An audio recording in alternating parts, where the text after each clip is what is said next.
अब जनरल साहब, थरूर साहब तो आपको इंस्पायर कर रहे हैं, बताइए, लिखने के लिए, लेकिन उनकी पार्टी के नेता राहुल गांधी आपको विवाद में घसीट लेते हैं। आपको दुख हुआ था वैसे जब ये सब शुरू हुआ, कि आपको गुस्सा आया था कि मेरा नाम क्यों घसीटा जा रहा है? पहले बात तो मैं तो आराम से घर में अपना काम करता हूँ, लिखाई का काम करता हूँ, मैं लेक्चर देने के लिए जाता हूँ, तो लेक्चर का भी प्रिपरेशन तो करना ही पड़ता है, चाहे जो भी हो। और मुझे मालूम भी नहीं था कि ऐसे कोई मेरे नाम को लेकर कोई विवाद हो रहा है, जब तक कि एक दो लोगों ने, दोस्तों ने फ़ोन किया, बोला कि आप तो ऐसे आपका नाम लिया जा रहा है। राइट।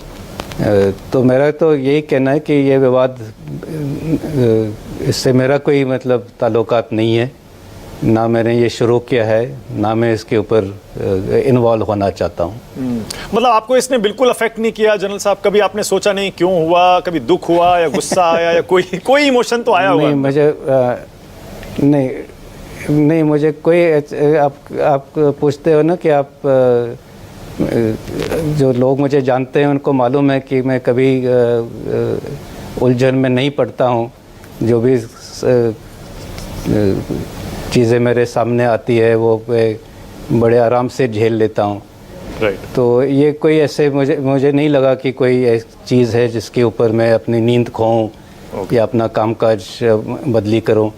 जो मैं रूटीन कर रहा था, फॉलो कर रहा था, वो तब भी फॉलो किया, अब भी फॉलो कर रहा हूँ। ठीक है, लेकिन जनरल साहब ये तो सोचते होंगे ना, ये सारी कंट्रोवर्सी क्यों हो गई, किसकी गलती थी? क्या राहुल गांधी ने पार्लियामेंट में ये मुद्दा उठाकर सही किया या गलत किया? ये तो आप सोचते होंगे। नहीं, मैं इसके ऊपर यही कहना चाहूँगा कि जो आर्म्ड फोर्सेस हैं उसको राजनीतिकरण में नहीं घसीटना चाहिए। कि हमारी हमेशा कोशिश रही है कि आर्म्ड फोर्सेस अपोलिटिकल रहे।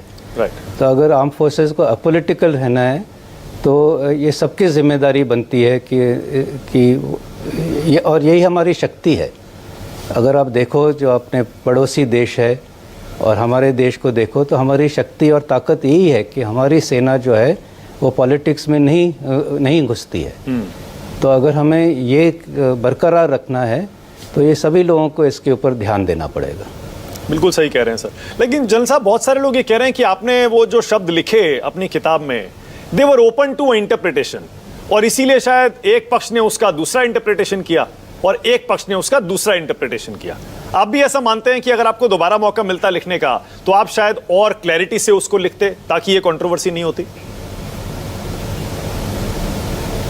वो जो लोग कंट्रोवर्सी खड़ा करना चाहते हैं तो वो किसी भी चीज़ में भी डबल मीनिंग निकाल सकते हैं, उसको कोई भी रोक नहीं सकता। लेकिन जहाँ तक मेरा सवाल है, मुझे पूरा भरोसा है कि जब मैं सर्विस में था और अब भी गवर्नमेंट का मेरा पूरा साथ है और उस पे ऊपर जो है मेरा कोई मतलब शिकायत नहीं है। राइट।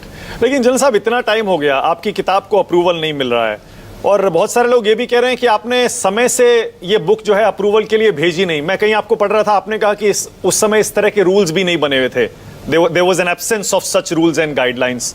तो इसके बारे में थोड़ा बता सकते हैं? ये अगर रूल्स पहले होते तो शायद ये कंट्रोवर्सी नहीं होती, ऐसा मानते हैं आप? नहीं, मेरे ख्याल से मैंने ऐसे कभी नहीं जिक्र किया कि रूल्स नहीं थे या परमिशन लिया या नहीं लिया या लेट लिया।